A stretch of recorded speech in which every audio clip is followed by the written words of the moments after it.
Hello, and welcome to the History of Africana Philosophy by Chike Jeffers and Peter Adamson, brought to you with the support of the King's College London Philosophy Department and the LMU in Munich, online at historyofphilosophy.net.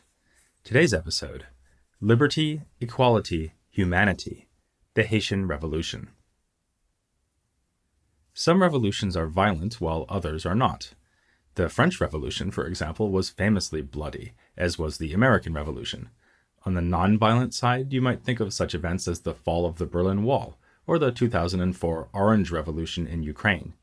Plus, the Earth performs a revolution around the sun once a year, rather peacefully, and the Beatles' Revolution No. 9, while pretty weird, does not involve any actual bloodshed. The Haitian Revolution, though, belongs in the violent category. It began with a slave insurrection in 1791, and culminated with Haiti's independence at the start of 1804. Over a decade and more of warfare, there was tremendous loss of life, numbering in the hundreds of thousands. The revolution exemplifies the old adage that violence begets violence. In the late 18th century, what is now the independent nation of Haiti was the colony of Saint-Domingue. It was a staggeringly profitable colony for the French, producing about half the supply of both sugar and coffee for the entire world, alongside cotton and indigo. But this was staggering profit that required staggering brutality. Every year, 30,000 slaves were imported from Africa, with about one-third of them dying from disease and the harsh working conditions within 1 year of their arrival. To maintain the submission of their supposedly subhuman chattel, the slave masters and overseers displayed a creative sadism that was itself inhuman.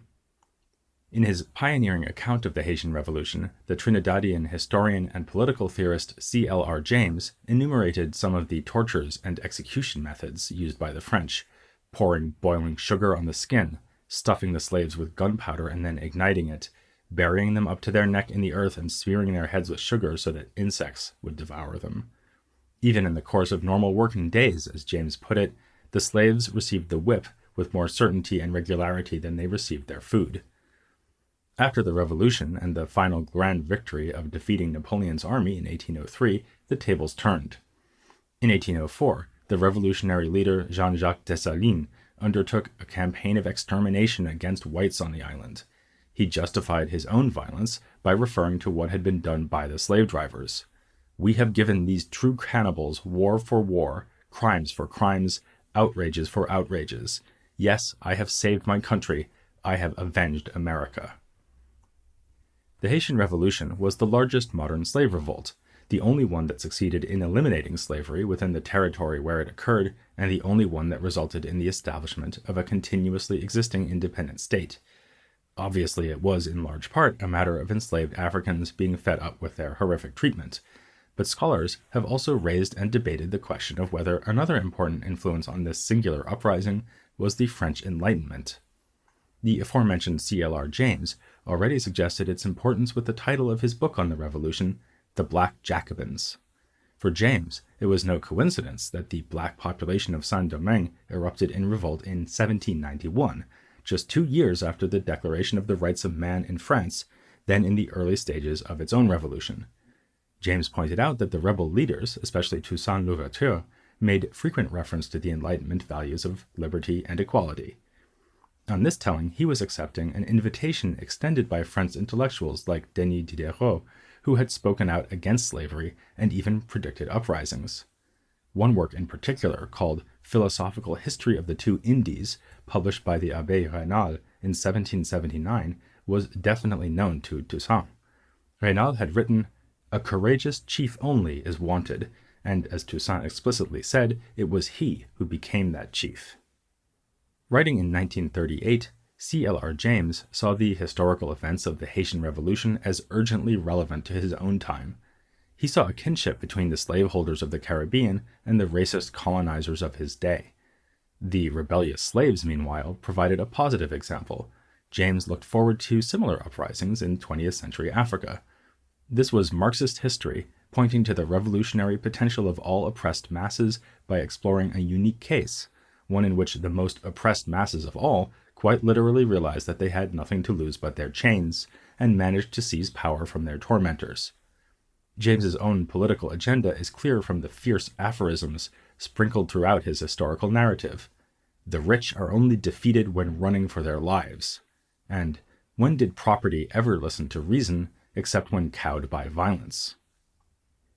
In keeping with his Marxist approach, James thought that Enlightenment ideology drove not only leaders like Toussaint, but the rebels as a whole population. He saw the plantation workers as the closest thing that the late 18th century had to a proletariat, and also understood the revolution back in France in terms of bottom-up rather than top-down social forces. His hopes for the Africa of his own time were expressed in the same terms. From the people heaving in action will come the leaders, not the isolated blacks at Guy's Hospital or the Sorbonne, the dabblers in surrealism or the lawyers. And elsewhere, "Let the blacks but hear from Europe the slogans of revolution and the Internationale, in the same concrete manner that the slaves of San Domingo heard liberty and equality in the Marseillaise, and from the mass uprising will emerge the Toussaints, the Christophs, and the Dessalines." Following a Marxist analysis in terms of class, which took the Haitian Revolution to be an inevitable manifestation of economic forces, James sometimes de-emphasized the factor of race. If this was a war of black against white, that was because black skin was correlated with being a victim of economic oppression. Thus, James was capable of writing of the parallel developments back in France. Had the monarchists been white, the bourgeoisie brown, and the masses of France black, the French Revolution would have gone down in history as a race war. On the other hand, James did not intend to suggest that race could be ignored or treated as inconsequential, writing, "To neglect the racial factor as merely incidental is an error only less grave than to make it fundamental." This was, after all, a story of complex racial and economic divisions, in which slaves, free people of color, poor whites, and rich colonists all pursued separate agendas and variously worked with or against one another at different stages, not to mention the involvement of 3 European powers, France, Britain, and Spain, with whom different factions had shifting allegiances. By the way, for a wonderfully detailed accounting of the revolution in podcast form, one which emphasizes this very factionalism, check out the series on Haiti in the Revolutions podcast by Mike Duncan.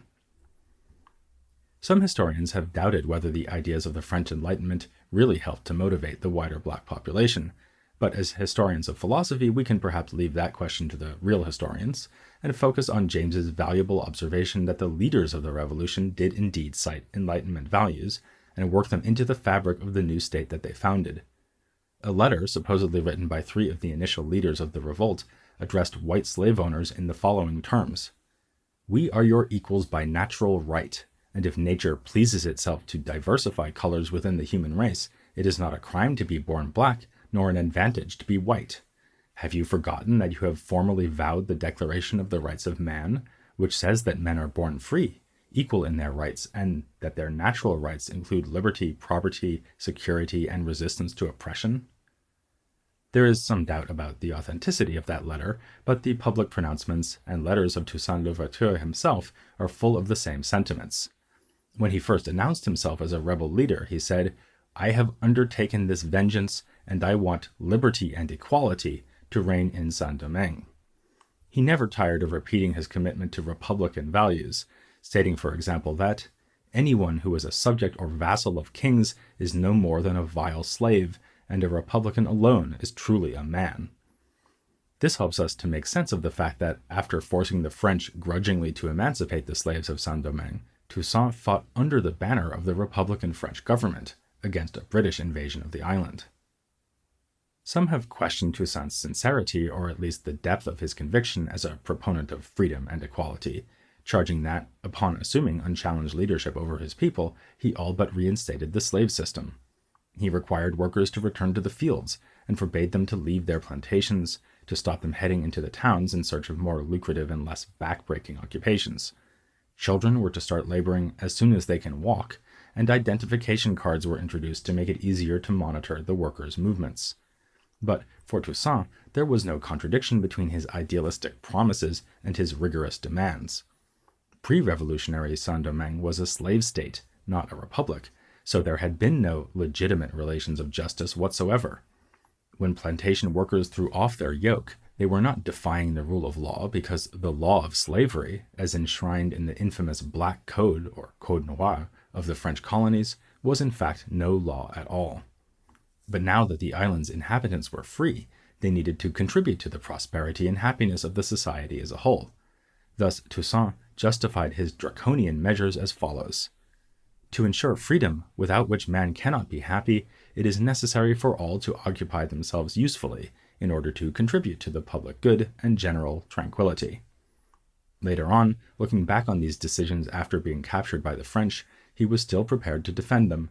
It was for the general happiness of the island, for the interest of the Republic. What we see in the political thinking of Toussaint Louverture, then, is a particular blend of Republican values of liberty and equality with more authoritarian ideas of compulsory social solidarity. A similar blend was, of course, also espoused by some revolutionary thinkers back in France, notably and more infamously Robespierre. Toussaint, we might say, held a certain sort of communitarian political ideal. His Constitution of 1801, which established him as governor for life, sets out a vision of social harmony in terms of a close-knit family, describing the head of each plantation as the symbolic father of those who worked there. This echoed Toussaint's earlier aspiration of making the residents of Saint-Domingue a single unified family of friends and brothers. It's an idea he also applied to the issue of race, talking fondly of the notion that the black and white man might see each other as brothers from the same mother. We know from a previous episode that communitarian political structures were common in pre-colonial Africa. It does not seem far-fetched to see Toussaint as deliberately invoking this cultural tendency. His idea of making each plantation and Saint-Domingue as a whole one happy family might have purposefully appealed to transported Africans who had grown up with communitarian values. More generally, we should not assume that the ideas and ideologies that helped inspire the Haitian Revolution must have been European. Before Toussaint assumed center stage, there had been other rebel leaders who spoke not only in terms of Enlightenment ideals, but also in the religious language of voodoo. A first unsuccessful case was that of Macandal, who already in 1758 planned a mass poisoning attack on slaveholders, but was betrayed before he could carry through his plot. This charismatic figure was said to possess magical abilities, such as knowledge of the future, which apparently failed him at the crucial hour, and shape-shifting, as in the legend that he transformed into an insect to escape when he was captured and burnt to death. More decisive was the rebel leader Boukman Dati, who came to Haiti from Jamaica. He was among those to trigger the initial uprising in 1791. Boukman and a voodoo priestess named Cécile Fatiman led a famous ceremony in which a pig was sacrificed and its blood drunk. Boukman then reportedly gave a short speech ending with the sort of language also found in the proclamations of Toussaint Louverture, "Listen to the voice of liberty, which speaks in the hearts of us all." In assessing this event, we can benefit from what we learned about traditional religious practices in Africa. As we saw when looking at topics like God and divination, spiritual beliefs across Africa are many and varied, and that variety was transported to Saint-Domingue and other colonies along with the unfortunate victims of the slave trade. Modern historians have tried to identify the specific cultural context of the pig sacrifice, as described in several historical documents, and proposed either a Congo or Fon background. As in other colonies, the enslaved population would have been diverse, so we might wonder whether already at this early period there was a standardized and widely shared system of voodoo beliefs or ritual practices that could unify all those who rose up in revolt. What we do know, at least, is that in many African cultures, political power was regularly linked to religious authority. Thus, our earlier discussions give us a useful context for understanding how figures like Macandal and Boukman were able to galvanize and mobilize members of the slave population.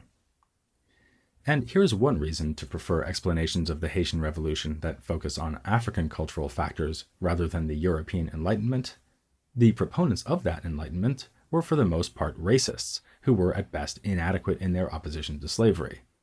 True, there were critics of slavery in France in the generation or two leading up to the time of the Revolution, like Diderot and Raynal, but even the self-styled Friends of the Blacks, a French abolitionist group, argued only for gradual emancipation. And a number of apparently progressive, even to use a French term, avant-garde, Enlightenment thinkers had hands that were well stained by the blood of Africans. In a book called Dark Side of the Light, Slavery and the French Enlightenment, Louis Salamolin has called out various heroes from the history of philosophy for making only half-hearted protests, or no protests at all, against the slave trade, and for investing their own money in that trade. He condemns such famous names as Condorcet, Montesquieu, and Rousseau, and even the aforementioned critics of slavery, Raynal and Diderot. In fact, argues Salah-Moulin, the Enlightenment and the French Revolution it helped spawn were only possible in the first place because of the French colonial empire. The wealth it generated gave a class of intellectuals enough autonomy and ambition that they were able to envision overthrowing their own masters. As so often, C.L.R. James got to this insight first. Already in 1938, he noted that the slave trade and slavery were the economic basis of the French Revolution. Another one of his nice aphorisms captures the way self-interest limited the French intelligentsia's willingness to act against slavery. The bourgeois put the rights of man in their pockets whenever the colonial question came up. Then too, there's the fact that the right to property was itself a fundamental Enlightenment value, and that right was of course constantly emphasized by the slave owners. They met every attempt to curtail their brutality by insisting upon their sacred right to dispose of their possessions as they wished, the possessions in this case being other humans. But perhaps this is no reason to dismiss the importance of the Enlightenment for the uprising in Saint-Domingue.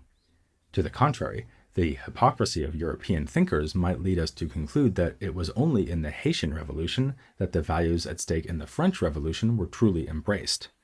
As Salah-Moulin memorably puts it, l'ouverture settled the question, not the Enlightenment, Dessalines, not Napoleon. And we can perhaps go even further if we accept with some scholars that the events in Haiti influenced the development of European thought, and not just the other way around. It seems clear at least that the revolutionaries in France were pushed towards applying their own ideas to the topic of race precisely by seeing what happened in the Caribbean. Officially opposed as they were to all tyranny and aristocracy, they found it increasingly uncomfortable to support an aristocracy of the skin. As for specific philosophers, a case along these lines has been made for the writings of G.W.F. Hegel. A study by Susan Buck-Morse, published in 2000, showed that Hegel was a regular reader of a number of periodicals that informed Europeans about events in the Atlantic, so he knew exactly what had happened in Haiti, and it seems scarcely credible that this is irrelevant to his famous theory of the master-slave dialectic. Without getting into too much detail, Hegel's basic idea is that the relation between slave and master is predicated on the master's self-interested independence, while the slave is seen, even by himself, as a mere thing to be used to fulfill the master's needs.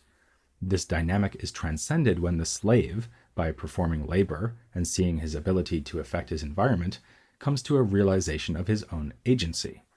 At the same time, the master recognizes that he is in fact dependent on the slave, compromising his earlier assumptions about his own autonomy. Now, it should be said that Hegel does not explicitly refer to Haiti in this context, but when we consider that his Phenomenology of Spirit was written in 1807, just a few years after Haiti declared independence, and that he sees mutual recognition between humans as a key engine of political progress, it is indeed tempting to suppose that the famous passage on the master-slave dialectic may have been written with Haiti at least in the back of Hegel's mind.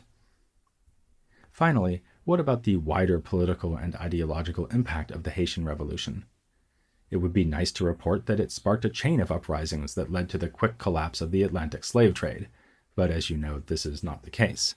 In fact, the slave population in the New World as a whole went up, not down, after the Revolution, and it seems to have provoked a backlash in other slaveholding territories, including the United States. Several southern states passed draconian laws to prevent history from repeating itself, for example by forbidding freed slaves from staying in the state for more than a short time after manumission. Perhaps they were aware of the crucial role played in Haiti by free blacks who were former slaves, Toussaint Louverture being himself the most obvious example. Or consider the policies of Thomas Jefferson, whose half-hearted and ineffectual hand-wringing over slavery would have fit right in amongst the French intellectuals we just discussed. Dessalines wrote to Jefferson in 1803, asking for an opening of trade between the new nation of Haiti and the United States, a natural alliance, one might think, since the Americans had also recently freed themselves from tyrannical rule. But Jefferson followed the course of action proposed by John Adams, who noted that an independent but weak Haiti was more advantageous than a strong French colony. He thus stayed neutral in the clash between Dessalines and the French invasion ordered by Napoleon in a last bid to enslave this formerly lucrative colony. Yet it would be unfair to say that Haiti had no wider impact, or that the impact it did have was only to encourage slave owners to keep a tighter grip on their supposed property. Just ask Frederick Douglass. Speaking in 1893 at the Haitian Pavilion at the Chicago World's Fair, he said of the Haitian people, "When they struck for freedom, they struck for the freedom of every black man in the world." Free black intellectuals in the United States were thrilled by the independence of Haiti. Some even chose it as the best destination for emigration from the United States, a land much closer than Africa, where black men and women could be truly free. Haiti did not have the economic or military power to export its revolution beyond its own shores, but it had shown that freedom could be more than an idea praised in books of philosophy. At the cost of great sacrifice, it could be a reality. As Toussaint Louverture put it when addressing his soldiers in 1797, "Let us go forth to plant the tree of liberty, breaking the chains of those of our brothers still held captive under the shameful yoke of slavery. Let us bring them under the compass of our rights, the imprescriptible and inalienable rights of free men. Let us overcome the barriers that separate nations and unite the human species into a single brotherhood." We'd be hard-pressed to find a better final word than that, so we won't try, especially because we aren't actually done with Haiti just yet. We've just been talking about the legacy of these events beyond the island nation, but what about the legacy in the island itself? The next chapter of this story cannot be told without discussing a man who was one of Toussaint's soldiers and went on to be among the first to reflect on the achievements and universal meaning of the Haitian Revolution, Baron de Varté, the focus of the next episode of The History of Africana Philosophy. I'm gonna tell him I had hard trials. Tell him